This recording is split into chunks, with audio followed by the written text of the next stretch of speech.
ഞങ്ങളെ കാലത്ത് നോമ്പ് തുറക്കാൻ പത്തിരി ഉണ്ടാവില്ല, എന്തെങ്കിലും കൂട്ടാനുണ്ടാവും. പത്തിരിയൊക്കെ ഉണ്ടാവും. അത് നോമ്പിന് തുറക്കാൻ പത്തിരി കൂട്ടുക ഒരു ദിവസം, നോമ്പിന് 2 or 3 ദിവസം, അതായത് അന്ന് കൂട്ടും കുടുംബമൊക്കെ കൂടിയിട്ട് അങ്ങനെ കിട്ടിയ ബാക്കി പത്തിരിയൊന്നും ഉണ്ടാവില്ല. ഇറച്ചി എല്ലാ ദിവസം ഉണ്ടാവില്ല. എന്തെങ്കിലും കറിയുണ്ടോ, എന്തെങ്കിലും കൂട്ടാനുണ്ടാവും.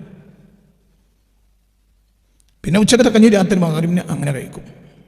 എന്തെങ്കിലുമൊക്കെ ഒപ്പിച്ചുണ്ടാക്കും. കാലത്തെ മനുഷ്യന്മാരും ഉമ്മമാരുടെയൊക്കെ ത്യാഗം ഭയങ്കര. എന്തെങ്കിലും മെച്ചപ്പെട്ട എന്തെങ്കിലും ഭക്ഷണം ഉണ്ടാക്കും. അതൊക്കെ അമ്മാൻ്റെ ത്യാഗമാണ്. നമുക്കിന്നിപ്പോൾ അത് എങ്ങനെയൊക്കെ അമ്മ അത് ഉണ്ടായിട്ടുണ്ടാക്കുന്ന കഷ്ടപ്പാട് നമുക്കറിയില്ല. അപ്പം അങ്ങനെ ഒരു കാലാണ് കാലം. ചിലപ്പോൾ ഉമ്മാക്ക് രാവും പകലും പട്ടിയുണ്ടാവും. കാരണം കുറച്ച് 4, 5, 6, 8 മക്കളൊക്കെ ഉണ്ടാവും. ഈ മക്കൾക്ക് വെച്ച് വിളമ്പി കൊടുത്ത അമ്മക്ക് ഉണ്ടാവില്ല. അമ്മമാരതൊന്നും പറയുകയില്ല, അത് പറയില്ല. പാപ്പനോട് പറയും, അപ്പനോട് പറയില്ല. കൊണ്ടുവന്ന് കൊടുക്കണ മനുഷ്യനോട് പറയില്ല. ഒറ്റ കഴിഞ്ഞാൽ പറയും. അവർക്കൊക്കെ സ്വർഗ്ഗമല്ലാതെ എന്താ ഉണ്ടാകുക? അല്ലാഹു തആല അവർക്ക് ദർജ കയറ്റി കൊടുക്കട്ടെ.